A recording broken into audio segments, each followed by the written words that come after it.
오늘 우리에게 주신 하나님의 말씀은 시편 88편입니다. 시편 88편 1절에서 18절까지의 말씀입니다.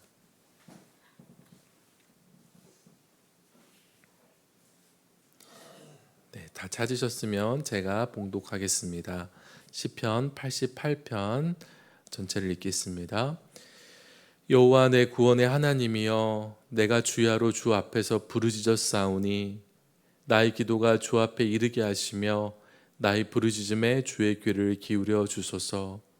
무릇 나의 영혼에는 재난이 가득하며 나의 생명은 스올에 가까웠사오니 나는 무덤에 내려가는 자같이 인정되고 힘없는 용사와 같으며 죽은 자 중에 던져진 바 되었으며 죽임을 당하여 무덤에 누운 자 같으니이다. 주께서 그들을 다시 기억하지 아니하시니 그들은 주의 손에서 끊어진 자니이다. 주께서 나를 깊은 웅덩이와 어둡고 음침한 곳에 두셨사오며 주의 노가 나를 심히 누르시고 주의 모든 파도가 나를 괴롭게 하셨나이다. 셀라. 주께서 내가 아는 자를 내게서 멀리 떠나게 하시고 나를 그들에게 가증한 것이 되게 하셨사오니 나는 갇혀서 나갈 수 없게 되었나이다. 곤란으로 말미암아 내 눈이 쇠하였나이다. 여호와여, 내가 매일 주를 부르며 주를 향하여 나의 두 손을 들었나이다. 주께서 죽은 자에게 기이한 일을 보이시겠나이까? 유령들이 일어나 주를 찬송하리이까? 셀라. 주의 인자하심을 무덤에서, 주의 성실하심을 멸망 중에서 선포할 수 있으리이까? 흑암 중에서 주의 기적과 이즘의 땅에서 주의 공의를 알 수 있으리이까? 여호와여, 오직 내가 주께 부르짖었사오니 아침에 나의 기도가 주의 앞에 이르리이다. 여호와여, 어찌하여 나의 영혼을 버리시며 어찌하여 주의 얼굴을 내게서 숨기시나이까? 내가 어릴 적부터 고난을 당하여 죽게 되었사오며 주께서 두렵게 하실 때에 당황하였나이다. 주의 진노가 내게 넘치고 주의 두려움이 나를 끌었나이다. 이런 일이 물같이 종일 나를 애우며 함께 나를 둘러쌌나이다. 주는 내게서 사랑하는 자와 친구를 멀리 떠나게 하시며 내가 아는 자를 흑암에 두셨나이다. 아멘. 네. 이 시편 88편은 개인의 탄원시입니다. 특별히 병 때문에 죽음을 앞둔 자의 기도로 보입니다. 88편 1절 위에 제목이 있는데 한번 보시겠습니까? 네, 고라 자손의 찬송시 곧 에스라인 헤만의 맞스길이라고 나옵니다.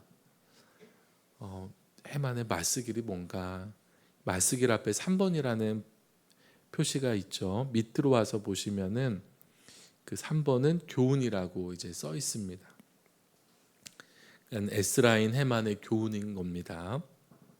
그리고 다시 제목으로 돌아서 보시면은요, 인도자를 따라 마알란느 안노세 맞춘 노래라고 나와 있습니다. 또 이 마알란느 로안 안노스는 뭔가? 4번이라고 나와 있죠. 밑에 보시면은 병의 노래라고 설명하고 있습니다. 병에 걸려서 죽음을 앞둔 시입니다. 시편 중에서 가장 슬프고 암울한 시라고 평가받고 있어요. 왜냐하면요, 이 시편에서는 어떠한 희망도 찾아볼 수가 없기 때문에 그래요. 또 찬양이 나타나지 않습니다. 다른 시편 중에서도요, 하나님 앞에 탄원하는 탄원시 많습니다. 그런데 그 시에는 절망으로 시작했다가도 희망이 나오고 또 탄식하면서 시작했다가도 찬송이 나오는데 이 시만 유일하게 희망도 안 보이고 찬송도 나오지 않습니다. 그래서 탄원시의 전형적인 모습에서도 벗어납니다.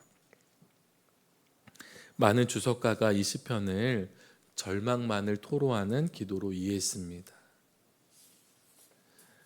또한 이 내용상의 특징 때문에 교회에서는 이 시편을 성금요일에 묵상했습니다. 이 시편은 다음과 같이 세 개의 단락으로 나누어 볼 수가 있는데 제1연은 1절에서 9절까지입니다.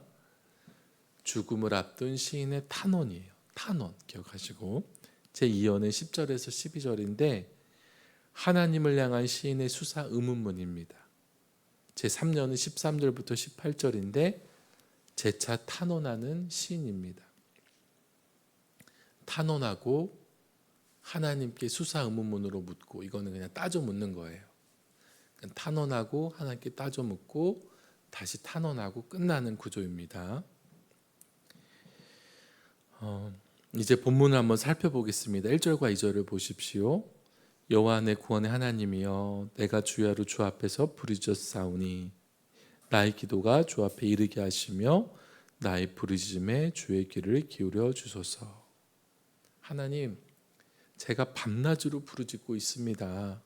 제발 저의 기도를 들어주세요. 응답해 주세요. 간절히 응답을 구하고 있습니다. 이제 무엇을 간구하고 있는지가 3절부터 7절에 나오는데 3절과 4절만 한번 보겠습니다. 무릇 나의 영혼에는 재난이 가득하며 나의 생명은 소홀에 가까웠사오니 나는 무덤에 내려가는 자같이 인정되고 힘없는 용사와 같으며. 재난이 가득하다, 죽음에 가깝다, 무덤에 내려가는 자로 인정되고 있다고 주님께 부르짖고 있습니다. 그 병이 나을 기미가 보이지 않는 거죠. 점점 심해지고 있고 죽음에 가까워지고 있는 상황입니다. 그때에 우리가 이렇게 기도할 수가 있어요. 하나님, 이렇게 저는 무덤에 내려가는 자가 진정되고 힘없는 용사와 같습니다.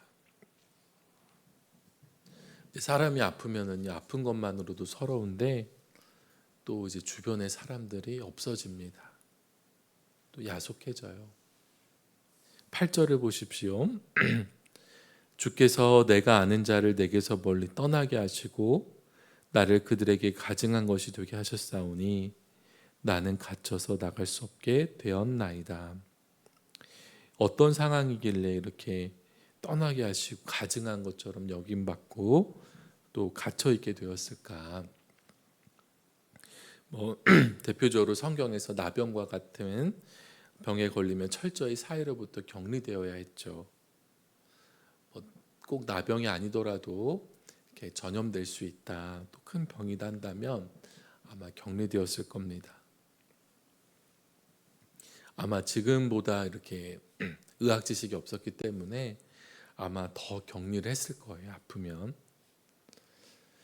사람들도 떠나고 갇혀 있는 그런 지경에서 이제 이 사람은 외로움을 또 토로하고 있습니다. 네. 그리고 시인은 9절에서 이제 고백을 하는데 그러나 포기하지는 않아요. 9절 한번 보십시오. 곤란으로 말미암아 내 눈이 쇠하였나이다. 여호와여 내가 매일 주를 부르며 주를 향하여 나의 두 손을 들었나이다. 얼마나 곤란한지 눈이 쇠할 정도입니다. 그런데도 매일 주를 불렀어요. 주를 향하여 두 손을 들었습니다. 시편 중에서는 가장 암울하고 슬프다고는 하는데요. 그래도 시편입니다. 그래도 성경이에요. 희망이 있어요. 왜냐하면 하나님께 기도하고 있기 때문이에요. 이제 극심한 고통 중에 있을 때 하나님을 안 찾게 되는 분들도 있어요. 근데 우리가 의지할 영원한 반석이신 하나님마저도 찾을 수가 없다면 어디서 희망을 찾겠습니까? 저도 이제 주변에서 보면은 정말 힘든 사람들이 있어요. 객관적으로 누가 봐도 인정할 만큼 힘든 상황에 있는 지인들이 있는데 다행히 모두 하나님을 찾고 있어요. 하나님을 찾죠. 기도하죠. 그렇다고 병이 낫거나 호전되거나 상황이 좋아지거나 그렇지는 않습니다. 그런데도 매일 하나님을 찾고 붙드는 것을 제가 옆에서 가만히 지켜보면은요, 그래도 괜찮아 보여요. 희망이 있어 보입니다. 그러니까 가장 힘든 순간을 지날 때에 주님과 동행하고 있어요. 힘들어서 부르짖고 찾지만 하나님을 찾을 수 있다는 이 사실이 얼마나 놀라운 은총 가운데 있는 것인지 모릅니다. 그래서 믿음이 있어야 또 그것도 가능하고, 이렇게 절망 중에서 기도응답이 안 되는 것 같아도 하나님께 토로할 수 있어야 되는데, 이 자체가 큰 은혜라는 겁니다. 이제 이 시가 점점 고조가 됩니다. 가장 클라이막스가 아마 이 부분이 아닐까 싶어요. 하나님께 따져 묻는 순간, 10절부터 12절까지 계속 그런 수사문문이 나옵니다. 10절, 주께서 죽은 자에게 기이한 일을 보이시겠나이까? 유령들이 일어나 주를 찬송하리이까? 죽으면 무슨 소용입니까? 한시가 급한데 죽은 다음에 역사하시려고 합니까? 유령이 되어서 그때 찬송할까요? 뭐 이런 얘기죠.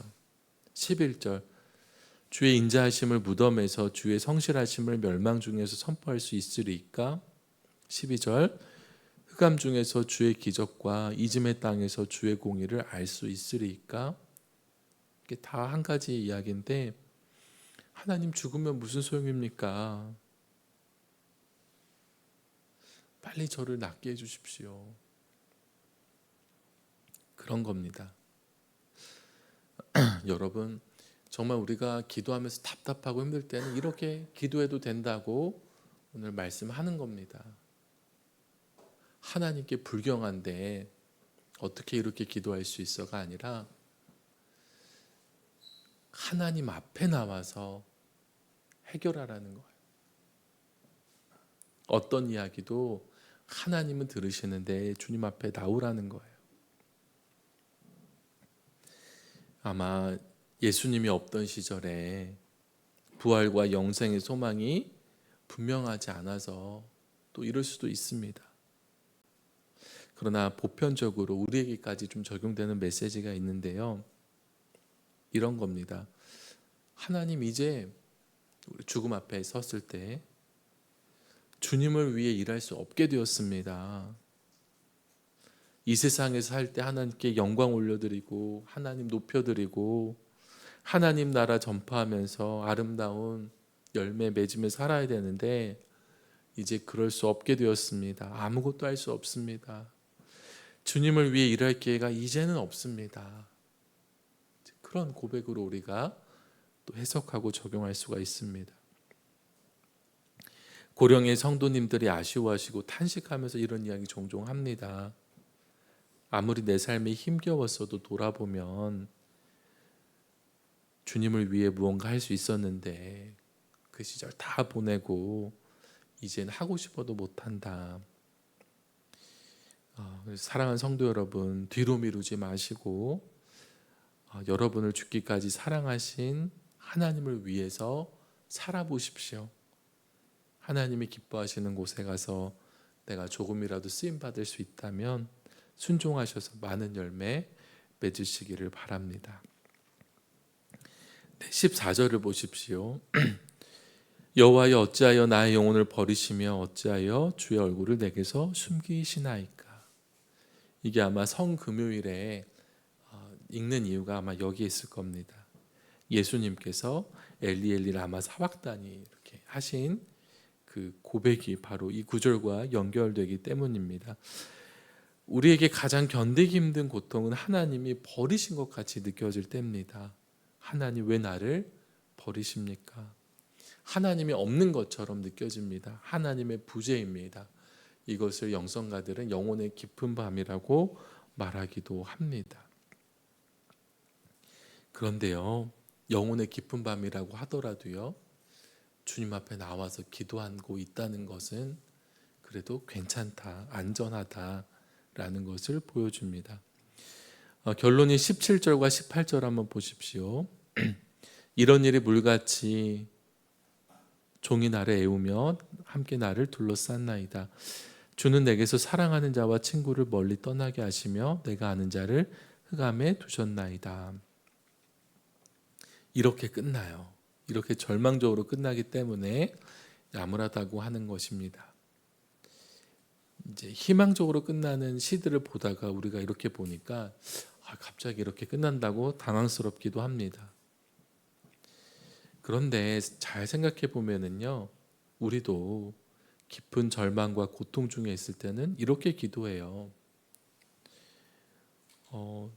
하나님께 감사가 안 나오면 감사 안 해도 됩니다. 찬양이 안 나오면 안 해도 됩니다.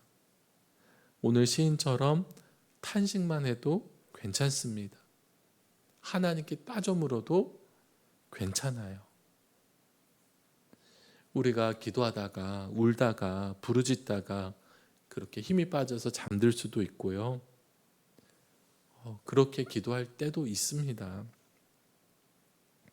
그래도 하나님은 그렇게 하나님을 찾는 것을 기뻐하십니다.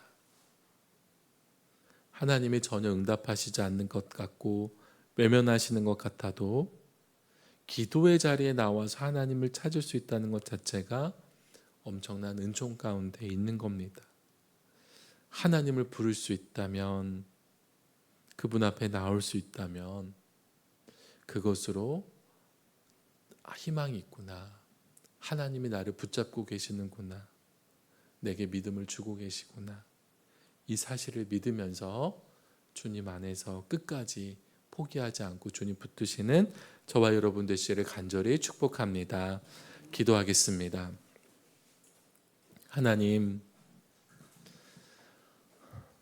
도저히 벗어날 수 없는 깊은 절망 가운데 처할 때가 있습니다. 하나님께 도저히 감사도 찬송도 나오지 않고 탄식만 나올 때가 있습니다.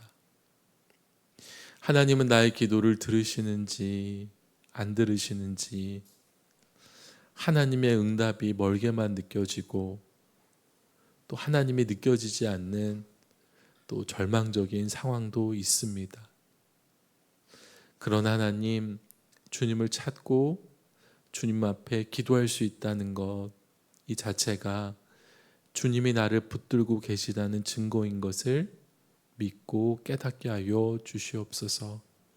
소망을 잃지 않고 끝까지 주님 앞에 부르짖는 모든 성도들 될 수 있도록 인도하여 주시옵소서. 하나님, 오늘 1,000번째 예물을 드리고 여러 가지 주님 앞에 헌금을 드린 손길들이 있습니다.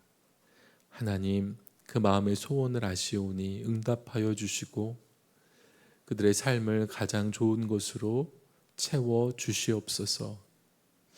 하나님, 오늘 이 새벽에 주님 앞에 나와 기도하는 성도들 성령으로 이 시간 함께하여 주셔서 주님 앞에 기도하며 나아갈 때에 하나님의 임재를 느끼며 하나님께 깊이 나아가는 이 시간이 되게 역사하여 주시옵소서. 하나님, 우리가 주님을 사모합니다. 우리가 주님을 바라봅니다. 우리의 삶은 변화무쌍하고 힘든 일, 우리 힘으로 도저히 해결할 수 없는 어려운 일을 만날 때에 주님 앞에 부르짖습니다. 하나님께서 함께하여 주시고 하나님의 방법으로 가장 좋은 길로 인도하여 주시옵소서. 우리가 끝까지 의지할 분은 오직 하나님밖에 없음을 고백하오니 하나님, 우리의 삶에 늘 함께하여 주시고 가장 좋은 길로 인도하여 주시옵소서. 하나님, 우리 수표교회를 위해서 기도합니다. 하나님께서 세우신 이 교회가 주님 오시는 그날까지 잘했다 칭찬받을 수 있도록 하나님 앞에 충성하게 하여 주옵소서. 하나님 앞에 영광 올려드리는 선교적 교회가 되게 하여 주시옵소서. 김진홍 담임 목사님 세우셨사오니 영육 간의 강건함과 성령의 충만함을 늘 허락하여 주시옵소서. 모든 성도들 동일한 은혜를 주시고 주님 안에서 하나가 되어서 하나님의 나라를 이 땅 가운데 온전히 전파하게 하여 주시옵소서.